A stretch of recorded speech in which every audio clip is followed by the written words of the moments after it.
பாபாவின் இனியதும் அமிர்தத்தை ஒத்த வார்த்தைகளும்.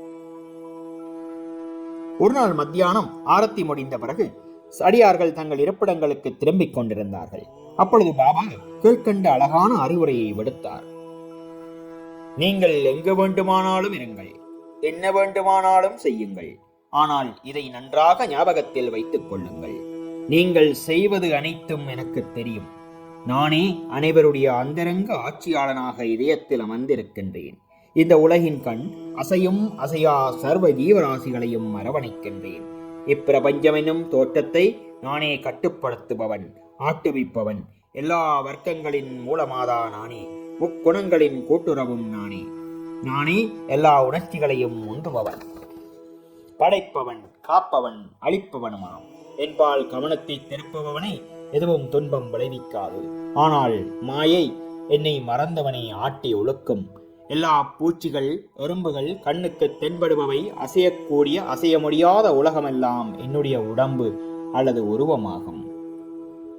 இத்தகைய அழகான விலை மதிப்பெற்ற மொழிகளை கேட்டு இனிமேல் என் குருவை தவிர வேறு யாருக்கும் நான் பணிவிடை செய்ய போவதில்லை என்று என் மனதில் நான் தீர்மானித்தேன்.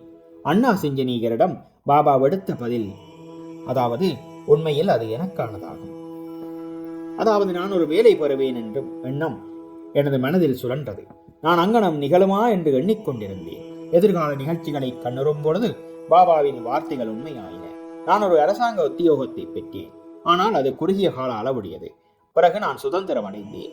என் குரு சாய்பாபாவினுடைய சேவைக்கு என்னை பூர்ணமாக சமர்ப்பித்தேன்.